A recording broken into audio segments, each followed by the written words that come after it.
भिलाई के नेहरू नगर में English hub के नाम से संचालित इंग्लिश हब में इंटरनेशनल इंग्लिश ट्रेनर मनमीत जग्गी विशेष कोचिंग देते हुए फर्राटेदार अंग्रेजी बोलना सिखा रही है। साथ ही पर्सनालिटी डेवलपमेंट के तहत सलीका सिखा लोगों को पारंगत भी कर रही है। ग्रैंड एशियन न्यूज के स्टूडियो में पहुंची इंटरनेशनल ट्रेनर से हमने खास बातचीत की।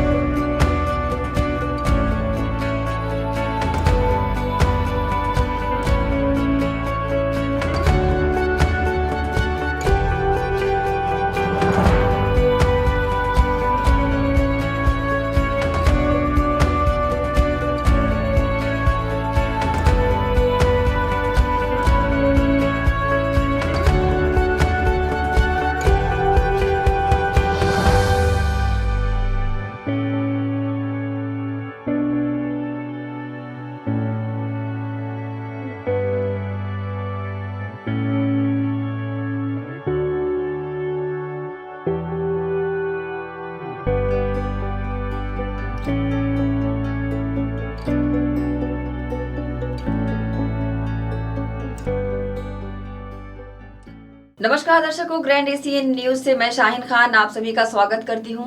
हर बार की तरह इस बार हमारे स्टूडियो में एक ऐसी शख्सियत मौजूद है जो अपने अनुभव हमसे साझा करेगी। किस तरह उन्होंने अपनी फील्ड में रहते हुए लोगों को शिक्षित किया है और उनके मकाम तक पहुंचने के लिए कारगर बनाया है। तो मैडम, सबसे पहले आपका स्वागत है हमारे स्टूडियो में। Thank you.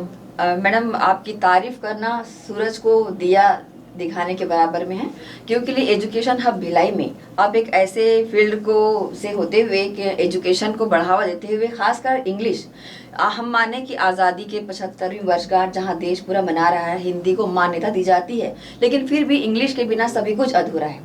और उसी इंग्लिश को परफेक्ट बनाने, लोगों को बारीकी से इंग्लिश का गुण सिखाने का आप काम कर रही हैं। जी, आप एजुकेशन हब भिलाई में इंग्लिश हब चलाती हैं। जी। तो आपका ये किस तरह का शुरुआत की गई थी और कितने सालों से इस फील्ड में आप हैं? एक्चुअली जब मैंने अपना कॉलेज का फर्स्ट ईयर ही स्टार्ट किया था, तो तब एक स्कूल था सेंट मॉन्फोर्ट, आप जानते होंगे दिल्ली में भी है, 155 ब्रांचेस हैं इसकी। तो उनके प्रिंसिपल मुझसे रूबरू हुए और उन्होंने मुझे फर्स्ट ईयर में ही बोला कि तुम आओ और हमारे छोटे बच्चों को पढ़ाओ। तो पढ़ाना मेरा तब से शुरू हुआ। हालांकि उसके साथ साथ मैं न्यूज़ एंकर का भी काम कर रही थी, मगर यहाँ भिलाई में मैं आई हूँ 2010 में, और 2010 के बाद 2 साल के भीतर मुझे समझ में आ गया कि ये एक ज़रूरत है यहाँ की, और मैंने 2012 में इंग्लिश हब नाम से ये इंस्टीट्यूट स्टार्ट किया। जैसा कि हाल ही में मैंने आपका एक इंटरव्यू देखा था, उसमें आपने बताया कि आपकी बेटी को पढ़ाने के दौरान ही इसकी शुरुआत आपने की। जी। तो इस दौरान आपके स्टूडेंट भी बढ़े और कितनी उम्र के लोगों को आपने शिक्षित किया? क्योंकि बेसिकली बचपन से ही इंग्लिश लोगों को कंपलसरी है, इंग्लिश मीडियम में लोग पढ़ते हैं, तो मान्यता क्योंकि इंग्लिश हिंदी को ज़्यादा मिली है, लेकिन इंग्लिश को जीवन में ढालने के लिए, अपने बच्चों को उच्च शिक्षा देने के लिए इसको अपनाया जा रहा है। तो कितने साल के बुजुर्ग और ऐसे कितने लोग होंगे जो आपने उनको शिक्षित किया? मैं अभी हज़ारों की तादाद में यहाँ पे पढ़ा चुकी हूँ, और अगर एज ग्रुप की बात करें तो छोटे बच्चों से लेके 64 इयर्स। मुझे इनफैक्ट एक मैम याद आती है, उनके बेटे की शादी होने वाली थी, तो ये बहुत मज़ेदार था। उन्होंने बोला कि नहीं, जो मेरी बहू है वो बहुत पढ़ी लिखी है, तो मुझे उससे इंग्लिश में बात करनी है। तो हर एज ग्रुप के लोग आते हैं, और 4 साल से लेके 64 इयर्स के बीच में हमारे पास बहुत लोग आते हैं मैम। हाँ, प्रदेश की मुखिया भूपेश बघेल जी, उनकी पहल से स्वामी आत्मानंद स्कूल की शुरुआत की गई है जी, इंग्लिश को बढ़ावा देने। तो इन स्कूलों के बच्चे जो कि हिंदी से अब इंग्लिश में कन्वर्ट हो रहे हैं जी, तो मैं ऐसा सोचती हूँ कि इन बच्चों को इंग्लिश ज़्यादा अच्छे सिखाने के लिए इनके माता पिता को भी इंग्लिश में ढलना होगा, उसको अपने आत्मसात करना होगा। उसके लिए आप क्या कहना चाहेंगे? मुझे लगता है कि आप बिल्कुल सही कह रही हैं, और ये बहुत ज़रूरी हो चुका है आजकल। और देखिए, टेक्नोलॉजी का हमें थैंक्स कहना चाहिए कि आजकल अगर आप छोटी छोटी चीज़ें भी, छोटे छोटे सेंटेंस भी शुरू करें, मतलब जैसे हमारी मालिश वाली आती है, वो 70 साल की अम्मा है बट वो अब अंग्रेज़ी बोल रही हैं, तो छोटी छोटी शुरुआत बिल्कुल करनी चाहिए। नेहरू नगर भिलाई का ऐसा पॉश एरिया कहलाता है जहां आपकी क्लास संचालित होती है। उस क्षेत्र में आपको किस तरह के स्टूडेंट मिलते हैं? क्योंकि ऑलरेडी वो पॉश एरिया है, ज्यादातर एजुकेटेड लोग रहते हैं, तो कहाँ के लोग आपसे कनेक्टिविटी में आते हैं और आपसे संपर्क करके क्लास ज्वाइन करते हैं? नेहरू नगर के तो काफ़ी बच्चे आते ही है मैम, बट काबिल तारीफ बात ये है कि रिसाली से, भिलाई 3 से, कुर्सी पार से पेरेंट्स अपने बच्चों को लाते हैं और नीचे एक एक डेढ़ डेढ़ घंटा वेट करते हैं। माओ ने तो सबसे अच्छी बात आप मानेंगी नहीं, वो वॉक पे निकल जाती हैं एक डेढ़ घंटा, मगर वो मेरे पास ज़रूर पढ़ाती है। मेरा एक स्टूडेंट है अनुव्रत, अभी वो क्लास 7th में है। 5 साल से वो इस तरह से मैं उसकी मदर को मेहनत करते हुए देख रही हूँ। जिसे इंग्लिश एकदम फ्लो में बोलना, टॉकिंग इंग्लिश, उसके लिए क्या ज़रूरी है कि हम ग्रामर से पढ़ते हैं और टॉकिंग इंग्लिश तभी होगी, या फिर बीच में ही हम अगर इंग्लिश का कोचिंग लें और फ्लो में इंग्लिश बोलें? मैम बिल्कुल आप बीच में कोचिंग ले सकते हैं। आपको सिर्फ एक ना एनवायरनमेंट चाहिए, एक वातावरण चाहिए जहां आप प्रैक्टिस कर सके। जैसे कि छोटे बच्चे कोई भी लैंग्वेज जल्दी से सीख लेते हैं, ग्रामर उसको शुद्ध करता है, नो डाउट अबाउट दैट, मगर आप आराम से सीख सकते हैं। जैसे कि अभी हाल ही में कोरोना को लेकर के भी लोगों में काफ़ी जागरूकता लाई जा रही है और ऐसा माना जा रहा है कि थर्ड वेव, राइट, भगवान ना करे कि वो फिर से प्रकोप ले आ जाए, और ऐसे में शालाओं के द्वार तो बंद हो जाते हैं, जी। ऑनलाइन ऑफलाइन में बच्चे उलझ जाते हैं जी, और ज़्यादातर उनको तकलीफ तभी जाती है जिस सब्जेक्ट में वो वीक होते हैं। करेक्ट। ऐसे समय के लिए आप किस तरह की क्लास उनको देंगी, बताएंगे?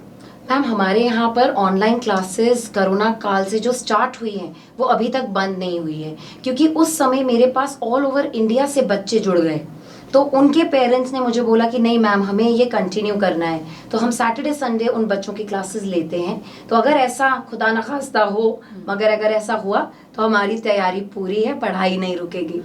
पर्सनली डेवलपमेंट की अगर बात करें जी। तो उसकी भी आप क्लास लेती हैं जी, और कैसा ट्रेंड करती है लोगों को?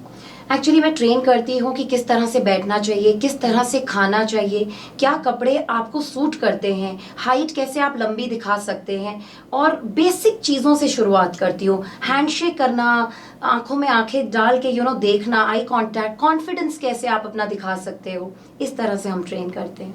आपने बताया आप पहले एंकर थी जी, और एंकर के बाद आपने फिर इस फील्ड को चुना और जी। 10 साल से अपनी सेवाएं दे रही हैं, पढ़ा रही हैं, कितने लोगों को शिक्षित कर ली हैं। जी। क्या फिर से एंकरिंग करने का या इस फील्ड में आने का आपका मन बनता है? हाँ बनता है, इससे मेरा पुराना रिश्ता है कैमरा से, तो वो कैमरा का प्रेम तो कभी ख़त्म नहीं होगा, you can not forget it. और मैंने कॉलेज के टाइम में 3 साल ये काम किया है, तो बिल्कुल। अपने एजुकेशन इंग्लिश हब को लेकर आपकी और क्या योजनाएं हैं भविष्य में, लाइफ में? एक्चुअली मैं चाहती हूँ कि इंग्लिश हब अक्रॉस इंडिया खुले। अभी हमारी ब्रांच भोपाल में खुल चुकी है और मैं चाहती हूँ ज़्यादा से ज़्यादा बच्चों तक मैं पहुँचूँ।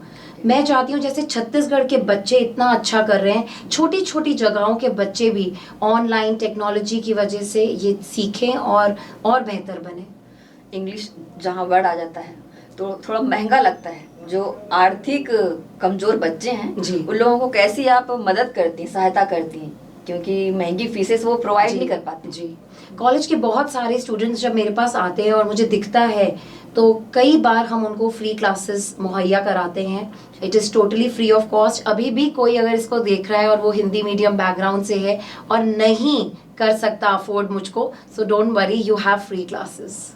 सभी देशों की अलग अलग राष्ट्रभाषा है, मदर जी, टंग, जी। लेकिन हमारी देश में जो हिंदी बोली जाती है उसके बावजूद भी पूरे देश के लिए इंग्लिश क्यों जरूरी है? बिल्कुल, मदर टंग और हमारी जो नेशनल लैंग्वेज है ना, राष्ट्रभाषा है, ये हम सबको आती है और बिल्कुल मैं आपकी बात से सहमत हूँ। मगर अगर आपको एक इंटरनेशनल लेवल पे सक्सेसफुल होना है, क्योंकि देखिए टेक्नोलॉजी आजकल इतनी बढ़ गई है, आप यहाँ से अपना सामान अमेरिका में बेच रहे हैं, चाइना में बेच रहे हैं, है ना, तो अगर आपको इंटरनेशनल मार्केट में सक्सेसफुल होना है तो आपको एक इंटरनेशनल लैंग्वेज आनी चाहिए, और ये दर्जा सिर्फ इंग्लिश को मिला है, वो आज एक ग्लोबल लैंग्वेज है। तो आप मैं कहना चाहेंगी कि इंग्लिश जो बेहतर है सभी देशों के लिए, सभी दुनिया के लिए इंग्लिश ही सबसे बेहतर है। बिल्कुल। दुर्ग भिलाई की जनता वैसे काफी शिक्षित है जी। और इंग्लिश सीखने के लिए उनसे अगर आपसे संपर्क करना चाहें जी। तो आप अपने नंबर्स और अपने एड्रेस उनसे साझा करिए। श्योर, हमारा इंस्टीट्यूट नेहरू नगर में है, इंग्लिश हब के नाम से, ये KPS रोड पे है, सत्यम बेकरी के जस्ट ऑपोजिट, और मेरा नंबर है 8085449692। तो मनमीत मैडम, आपका बहुत बहुत धन्यवाद, हमारे स्टूडियो में आई, अपने अनुभव हमसे साझा किए। Thank you ma'am, thank you so much. तो ये हमारे बीच थी मनमीत जग्गी मैडम। जी हाँ, वो इंग्लिश हब के नाम से अपना एक कोचिंग संस्थान चलाती हैं जो कि नेहरू नगर में संचालित होता है। उन्होंने अपने अनुभव बताए 10 सालों से वो कैसे लोगों को शिक्षित कर रही है। उनके द्वारा शिक्षित लोग आज बड़े बड़े क्षेत्रों में अपनी सेवाएं भी दे रहे हैं। तो आप भी इंग्लिश हब जरूर जाएं और इंग्लिश के लिए बारीकी से गुर सीखें। कैमरामैन संतोष शर्मा के साथ मैं शाहीन खान।